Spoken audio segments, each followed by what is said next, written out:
diffusé le jeudi 29 décembre 2022 sur Chérie 25 à 21h05, 8 femmes de François Ozon bénéficient d'un casting unique en son genre. 8 actrices qu'il a fallu gérer et diriger dont Ludivine Sagnier que le réalisateur connaissait déjà très bien. Chérie 25 diffuse ce jeudi 29 décembre 2022 à 21h05, le film à succès de François Ozon, dont le film Grâce à Dieu a failli de n'a pas sortir en salle, 8 femmes. Dans les années 1950, Suzon, Virginie Ledoyen, vue dans MILF en 2018, étudiante en Angleterre, rentre en France pour les fêtes de fin d'année. Dans la vaste demeure familiale isolée par la neige, elle retrouve sa mère Gaby, Catherine Deneuve, très proche de Johnny Hallyday, sa tante paternelle Pierrette, Fanny Ardant, magnifique dans le film de Nicolas Bedos La Belle Époque, sa sœur Catherine, Ludivine Sagnier que l'on peut voir dans Lupin sur Netflix, sa grand-mère, Danielle Darieux, décédée à l'âge de 100 ans, et sa tante maternelle Augustine, Isabelle Huppert qui a fait sensation dans sa robe verte à Cannes en 2022. Pour veiller au bien-être de ces dames, Louise, Emmanuelle Béard, éternelle héroïne de Manon des Sources, et Madame Chanel, Firmin Richard qui a eu du fils à retordre avec son fils, les domestiques, s'affairent entre le salon et l'office. Quand Marcel, Dominique Lamure, le maître de maison, est retrouvé assassiné dans son lit, un poignard planté dans le dos, les femmes présentes sont terrorisées. Bientôt, elles se soupçonnent l'une l'autre du meurtre. Un casting de folie dans cette comédie façon enquête policière à la Cluedo, on est évidemment séduit d'emblée par le casting 5 étoiles. Dans une longue interview accordée au magazine suisse, Le Temps, François Ozon était revenu sur chaque de ses actrices avec un mot gentil ou une anecdote sur chacune.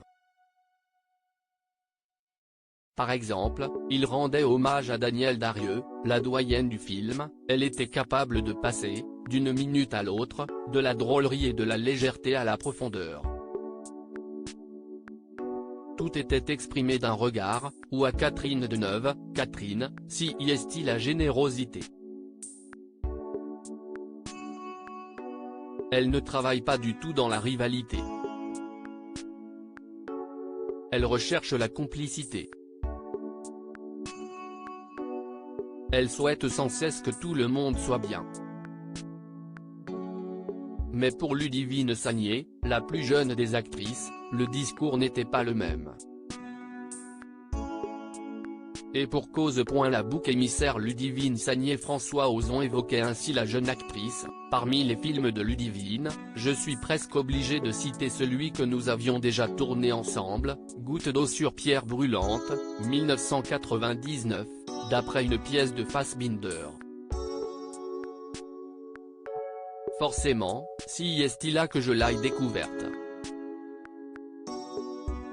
Son rôle lui permettait de développer une très grande sensualité. Elle en a un peu souffert, des gens lui disaient, vous étiez nu dans ce film. J'ai donc eu envie de lui donner un rôle différent. Un rôle différent et réussi mais que Ludivine va payer d'une certaine façon. Tout le monde, sur le plateau, l'a considérée comme la petite jeune que toutes les actrices avaient envie de materner, reprend le réalisateur. Dans le groupe, elle est sans doute celle dont je me suis le moins occupé. Peut-être que je me suis permis d'être plus dur avec elle parce que je n'osais pas utiliser les autres comme bouc émissaire. Quand ça n'allait pas, je me vengeais sur elle.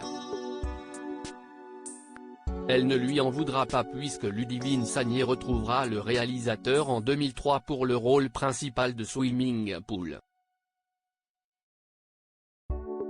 À lire aussi Fanny Ardant dévoile les coulisses très drôles de sa célèbre scène de baiser avec Catherine Deneuve dans 8 femmes.